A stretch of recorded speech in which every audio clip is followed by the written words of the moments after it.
Welcome back, guys, to a brand new non-spoiler review for Zack Snyder's Justice League, which just dropped today on HBO Max. Once again, the film stars Ben Affleck, Gal Gadot, Henry Cavill, Ray Fisher, Ezra Miller, Jason Momoa, Willem Dafoe, Amber Heard, Jeremy Irons, Amy Adams, Diane Lane. There are so many people in this movie. And once again, the story tells about the formation of the Justice League going against Steppenwolf as he tries to connect all three mother boxes together. This film is 4 hours long and it is rated R. Welcome back to a brand new non-spoiler review for Zack Snyder's Justice League. Before I get into thoughts, like the video, please comment down below. Let me know your non-spoiler thoughts. I will be doing a spoiler review next week once I get my regular computer back.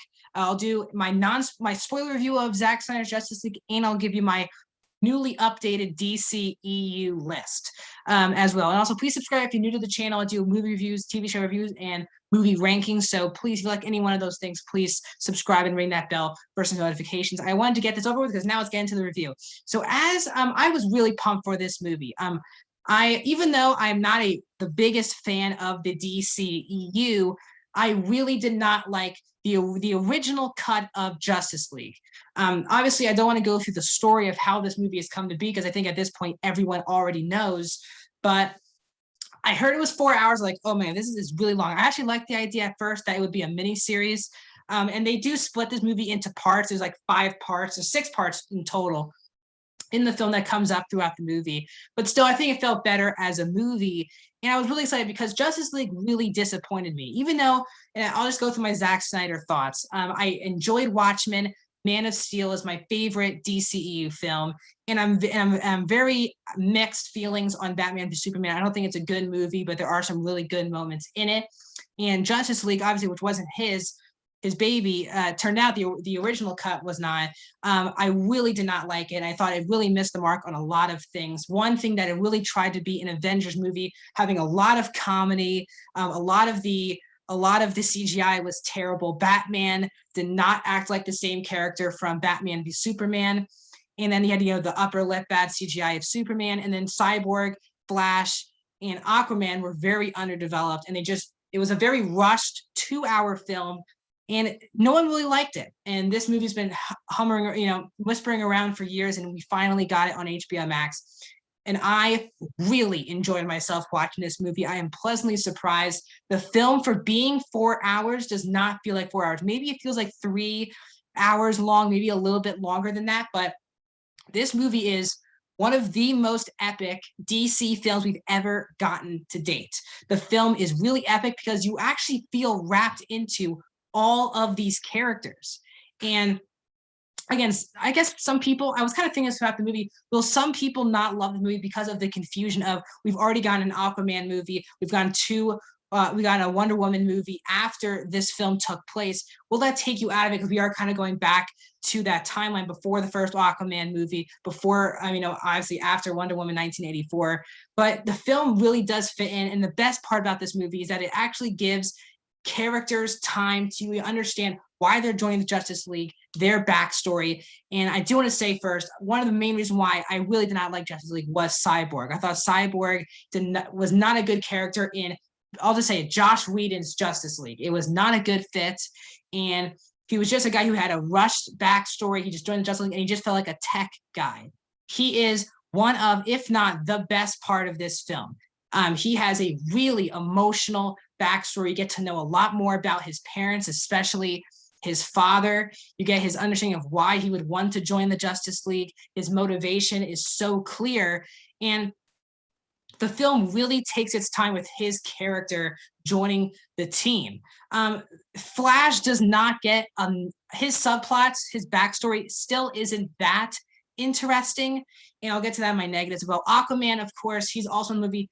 Wonder Woman is probably the only character that obviously doesn't really get that much of a new character motivation. She's the same character that she was in Batman v Superman and the first Wonder Woman film. So she really isn't changing that much. She's the only character that doesn't get a more to do, but that's not a bad thing. Gal Gadot still kicks a lot of butt in the movie. And the biggest praise I also want to say is that Batman is finally back to form from his Batman v Superman days. Even though I'm not a big Ben Affleck fan, not at all, his character in Batman v Superman I thought was good for the movie. And I thought Justice League really missed the mark, the original one, because they changed his character up so much. It didn't feel like the same character from Batman v Superman, but it clearly is in this movie. He's back in form. And also seeing Henry Cavill back as Superman is really fantastic. Now, again, once again, just like in the original Justice League in 2017, he really isn't in the movie that much.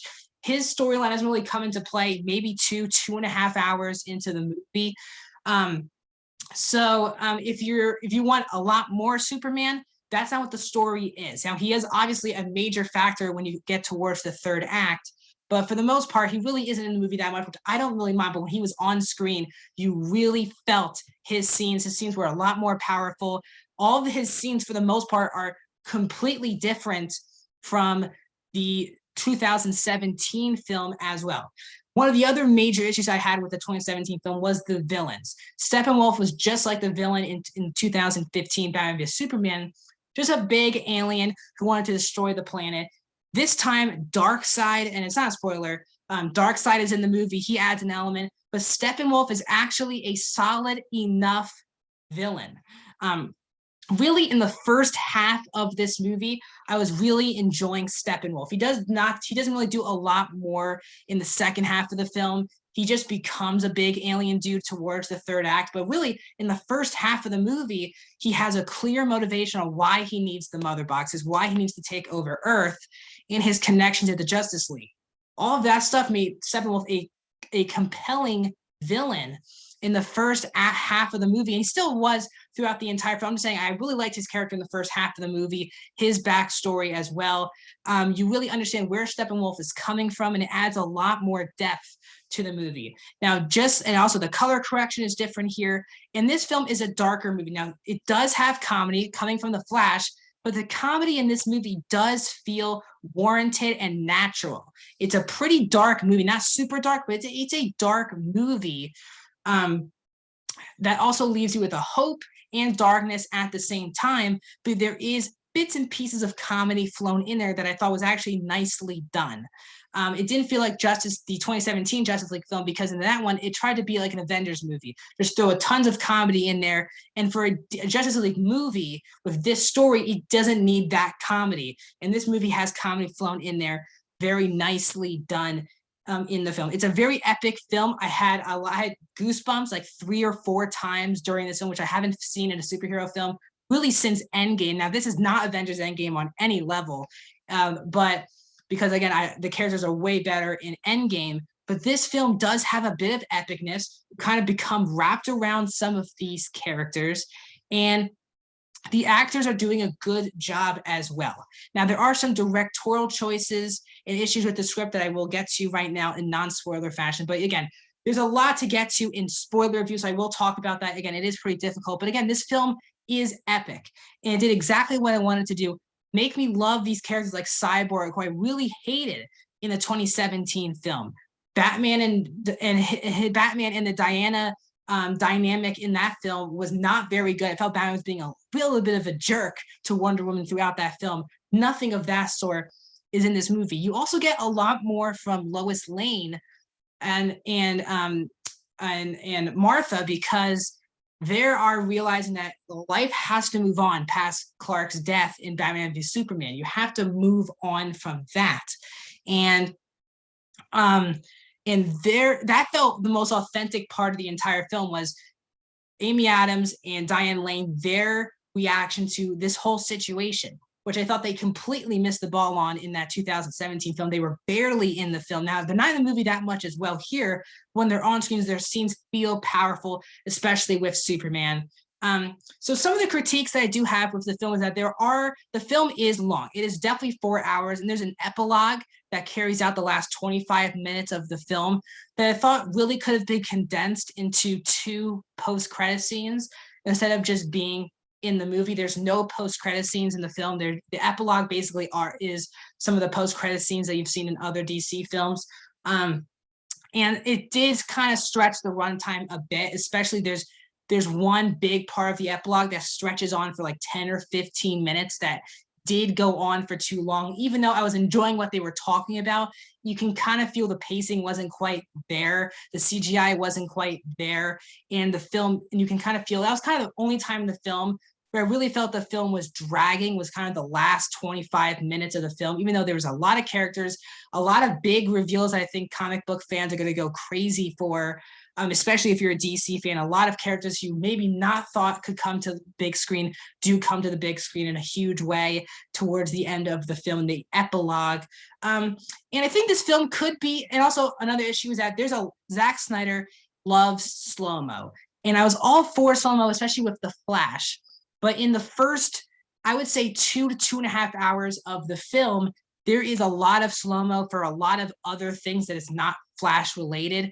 And it kind of got repetitive that there was slow-mo used in basically every action scene. And it became annoying at times, which became an issue. And another issue I had was the subplots with Ezra Miller's character. Now, he is really good at, this is the best, way better Flash than he was in the other Justice League film. But once again, his dad subplot feels very much in the background and not as important to any of the other character subplots. The Iris West thing, that doesn't really come together at all in the film. I don't want to spoil how much she's in the movie, but that whole thing that everyone got in the trailer, that everyone in the trailer got excited for, that doesn't really happen in the movie. So again, there's a couple things with his character subplot wise, not his fault, subplot wise, that I thought was too much added into the film. But again, guys, I really did enjoy this film. This is going to be easily in my top 5, maybe even top 3, possibly top 3. I'll leave you guys wanting to know if you think it's in my top 3 DCEU films. It's clearly a step above the 2017 Justice League film that I really hate now a lot more, looking back at how much stuff they cut. This is a cohesive film. It has one brain, that is Zack Snyder, and the story feels very cohesive with characters that you actually care about, the teaming up. It's an epic film with a villain that is quite compelling. So overall, guys, I'm going to give Zack Snyder's Justice League an 85%, guys. I'm going to give it a 4 out of 5 stars. I am really happy with this film. This is my second favorite movie that I've seen this year. I'm so excited that we're getting superhero stuff. We've had WandaVision, we have Justice League, and also stay tuned because tomorrow morning, Pacific Coast time, I'll be giving you my spoiler review of episode 1 of Falcon and the Winter Soldier. So we got a lot of superhero stuff. Also, guys, as I said, next week, I'll give you my spoiler review of Zack Snyder's Justice League, my spoiler thoughts, especially those last 30 minutes of the film. You know, how does this set up possibly Snyder coming back and doing more films, or is this where Zack Snyder and Henry Cavill and all these actors end with their DC films? And also, I will give you my ranking of my DCEU films ranked. That will be all next week. So a lot more videos now coming down the pipeline. So thank you guys so much for joining me, and I'll see you guys in the next one.